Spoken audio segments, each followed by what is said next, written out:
What fan theory do you 100% accept as true? Kermit caused 9/11. Not really much of a fan theory though, since it's unintentionally canon.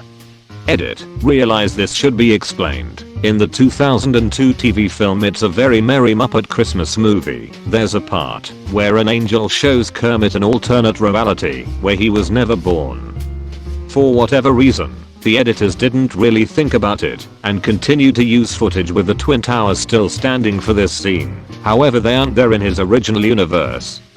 Therefore, something that Kermit did in his life did in fact cause 9/11 in Muppet lore.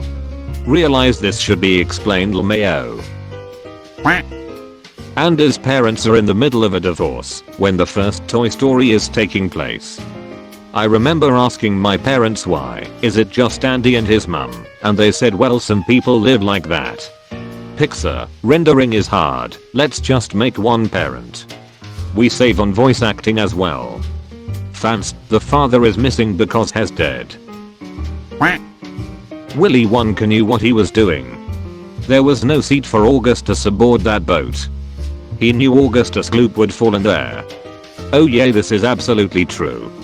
It's why each kid had their own downfall specifically programmed into the tour. That's why he seemed bored by the end too. He was just weeding out the kids that weren't worthy. It's been a while since I watched it, but did they ever get to want to test Charlie? The fizzy lifting drinks thing was Uncle Joe being a bad influence, wasn't it? I don't think that was meant to be Charlie's downfall, otherwise how was there still room for him in the tour past that and whatnot? This also brings up the end game of the movie into question though. Was there a challenge meant for Charlie we didn't see, or was it actually just giving back the gobstopper? Slugworth was going to pay handsomely for it, so I assume if poor Charlie gave it back to Wonka, that was him passing his test. The fizzy lifting drink just pissed off Wonka, I guess. That was never supposed to happen, I don't think. Courage the dog is exaggerating normal occurrences into scary things cause he's a dog. And the dog has separation anxiety. Can't forget about that. The things I do for love. Glinda dropped Dorothy's house on the Wicked Witch of the East, not the tornado, and uses her to gain control of Oz. One of the first things Glinda tells Dorothy is that she killed the witch. They praise her, so she'll accept it, and when the Witch of the West comes along, who killed her sister? Dorothy. Glinda then puts the ruby slippers on Dorothy's feet, but does not tell her that she can use them to geo home. Instead, she sends Dorothy to Oz in possession of objects that a witch would murder her for. Dorothy, being forced into a situation where her only salvation is Oz and her worst enemy is a queen, inadvertently exposes the Wizard of Oz as a fraud and murders the Witch of the West. Now, who's left to rule Oz? Glinda Duckin, Witch of the North. She used Dorothy as an expendable pawn to gain control of Oz without having to leave her bubble. And when Dorothy is done up having the two biggest powers in Oz, Glinda sends her home and makes her think it was all a dream. Scooby-Doo is a show about draft dodgers during the Vietnam War. I also remember a theory that it takes place during a severe economic downturn. How else do you explain all the abandoned houses and barns and airfields and such, along with a glut of desperate criminals in what seems to be a fairly small town?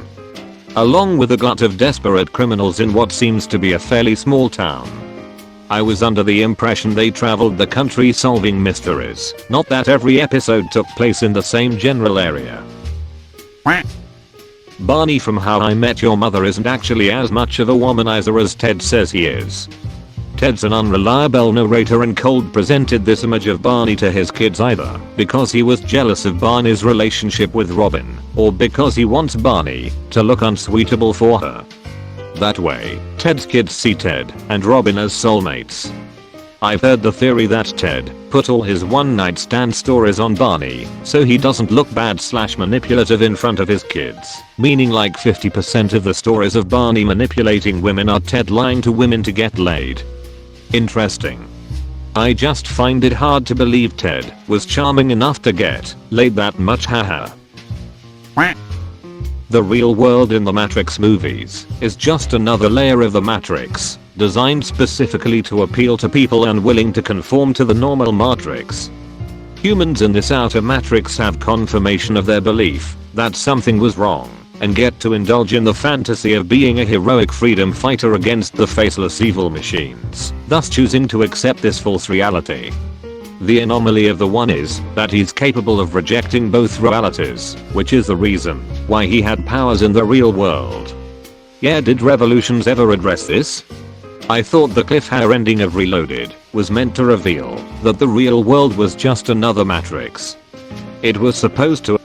The big reveal should have been that the matrix exists is to keep human minds enslaved because the machines were actually using them like a big supercomputer cluster. It was never about electric energy storage.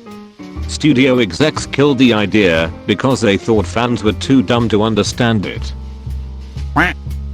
The Last Airbender is not, as many had suspected, meant to be a big screen version of the TV show of the same name. It is, in fact, a subtle but clear adaptation of the show's episode The Ember Island Players, in which a poorly informed in-universe theater troupe recapped the events of the series in an inaccurate and comedic style. I hadn't heard this one, but I'll take it. Movie was still bad enough that people watching it on airplanes walked out of it. Mr. Bean is an alien. That would explain his weird behavior and why he falls out of the sky at the beginning of every episode. This is actually confirmed in the animated series, where we see numerous Mr. Beans in a UFO. Edit, and I had to make this comment on my throwaway. This was a Reddit post a while ago actually, but the theory was, in Empire Strikes Back, when Luke tells R2 to stay in the ship at various times, he doesn't stay put because the last person to tell him that was Anakin, and he never came back. My favorite R2 theory is that in A New Hope, when he and Obi-Wan meet again, that unlike C-3PO, R2's memory was never erased, but they pretend not to know each other. This is obviously because the finer details of the prequel trilogy weren't ironed out when A New Hope was originally released. Now the widely accepted fan theory is that Obi-Wan says nothing because he doesn't want Luke to know who he is and what his relationship was to Anakin so as to keep him from being corrupted by the influence of the dark side. Whereas R2 doesn't give anything away because he ain't no f***ing snitch. Edit, a word. Inception. Leonardo's wedding ring is his totem, not the spinning top. If you watch, he only wears it in dreams, never takes it off, or puts it on, and no one ever touches it. The top was Mal's, and doesn't work for him, which is why he always picked it up before a full spin. My interpretation is that his kids are his totem. When he thinks of them in his dream state, he never sees their faces. At the end, he is in reality as he sees his kids' faces. The first one is excellent, but I like this more. James Bond's primary purpose is to be a distraction, to keep attention off the spies who actually spy. Villains and other spies know him. He rarely takes an alias. He makes his presence known early on and keeps messing up operations for the villains, but other spies have already infiltrated their ranks and work, while Bond does as much visible damage as possible to keep the others safe. I like this one. When you think about it, he's a pretty bad spy. I read it on a fan theory post once, and it replaced my headcanon. It's simple and logical. Bikini Bottom is a nuclear bomb testing site, which is why the fish have legs.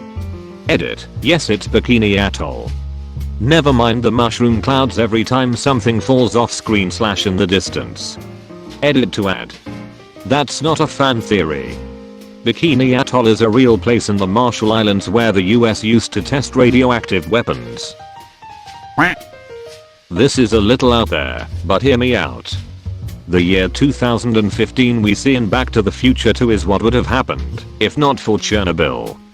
Which leads to the argument that something in the movies, specifically 2 and 3, caused Chernobyl to happen. As you know, the year the characters are from is 1985, with Chernobyl happening in 1986. My take is, learning of the Libyans' attempt to procure plutonium, the Soviets send a spy to Hill Valley to learn more, in order to prevent destabilizing relations during the Cold War. The The spy arrives late, and in the timeline, established by just the first movie, leaves. This is a timeline we see in the second movie, which is eventually erased. However, Doc Brown meddles with time again, and causes the events of the second, and thus third movie. The spy witnesses the end of the third movie with the flying train, and assumes it's a new sort of aircraft. He investigates the scene after the main characters depart, and finds wreckage of the DeLorean. Among the wreckage, is some parts of the destroyed fusion reactor. Relaying findings to the Soviets, they get the impression that the US is significantly ahead of them in nuclear development. To combat this, they aggressively green-light a bunch of nuclear projects, including a risky test that results in the Chernobyl meltdown. The resulting event scares people the world over and hinders nuclear research and progression. With lack of funding and roadblocks to more nuclear proliferation, fusion technology is never developed. Thus hampered, the timeline turns into ours. In the 2015 timeline shown in BTTF2, the nuclear research breakthroughs make the rest of the technology possible, including flying cars and hoverboards. With some developments happening in the late 80s, the economy is lifted, and the downturn of the early 90s does not happen. This has an effect of extending the garish fashion of the 80s forward, hence why the clothes look different as well. My own theory, that in The Office, when Andy proposes to Angela, the people playing his parents are different actors, because they are literally actors. As in, he hired them to pose as his perfect parents, because his own parents couldn't be bothered to come. The people in the season 9 episode Garden Party are his real parents, who clearly are dongs. This would actually make more sense. There's a talking head where he mentions his father had an affair by saying, "If it weren't for secretaries, I wouldn't have a stepmom. I always assumed it was a continuity error, or that his biological mom and his stepdad were at the engagement and his stepmom and biological dad were at the garden party." But the way he interacts with them, and his brother at the garden party, and over the phone point to them being his real parents, making it a continuity problem. Your theory actually clears most of that up. Mad Maximum Folktale Theory. The movies and games all have different narrators and different takes on Maximum, because they're all stories being told by people in the wasteland. All of these great deeds and accomplishments are being attributed to one man who may or may not have ever really existed. Double Matrix Theory. The Matrix has an inner core, and then an outer shell designed to give the illusion of escape. It's basically a corral, where they can keep the escaped humans until the defense mechanism, the machines, can purge them. This is why Neo could use his powers outside the Matrix, why Smith could leave, and why Cypher could go in without anyone noticing. The Jetsons and the Flintstones are living at the same time in a dystopian future where the "haves live above the clouds and the "have-nots are stuck on a wasted earth." The signs include that Flintstones celebrate things like Christmas and other holidays, which doesn't make sense, and the Great Gazoo alien appears in both series. The velociraptors in Jurassic Park were genetically modified to be larger, so they would bring more visitors. Edit. Apparently they were genetically modified velociraptors that were Utahraptors but based off the Deinonychus. Thanks Reddit for telling me that I'm right and wrong and somehow incorrectly correct. Now can you stop killing my inbox? My theory is that none of what we saw in Jurassic Park were real dinosaurs, but rather genetically engineered monsters to the appearance of dinosaurs based upon what the population was led to believe dinosaurs looked like. Which is why none of them had feathers. This also explains why the Jurassic World movies have super advanced monsters. The Paw Patrol pups are part of a post-AI initiative attempting to train enhanced, but subservient, companion animals to replace the robots that almost destroyed humanity. Everyone in Adventure Bay/Foggy Bottom/etc are paid actors who place the pups in coordinated training exercises.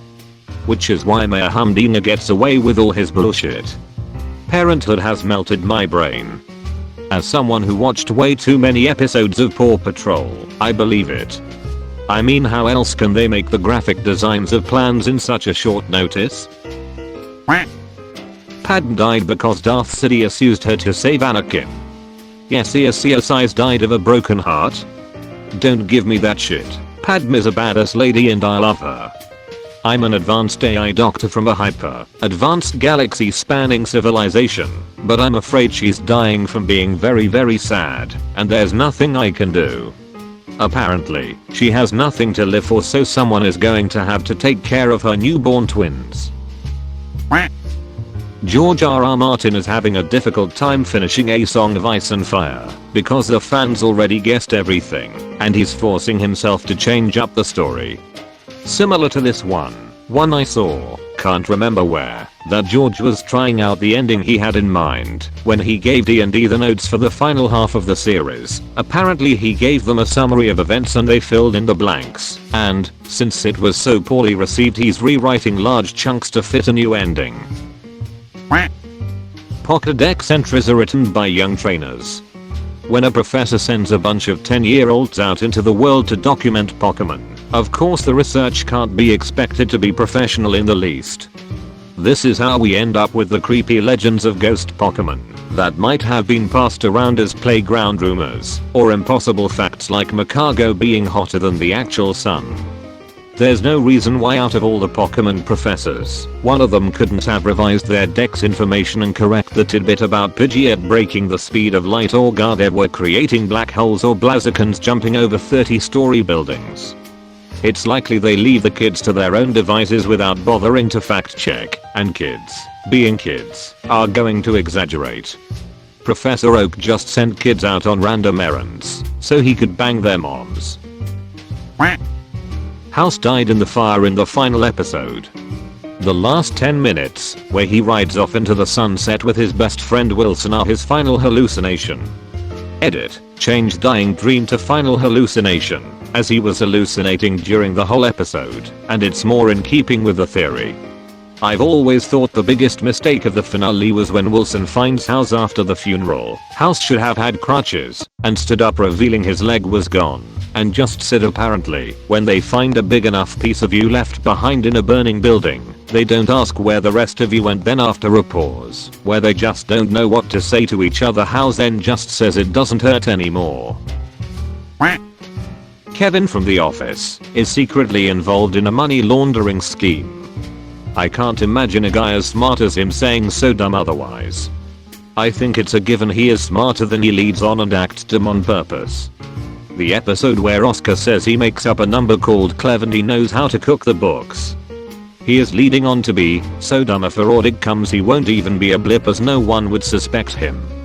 When it comes to gambling and cards, you see in an episode Kevin do a complete 180 and sounds nothing like goofy lovable Kevin, but a card shark and professional, possibly even count cards.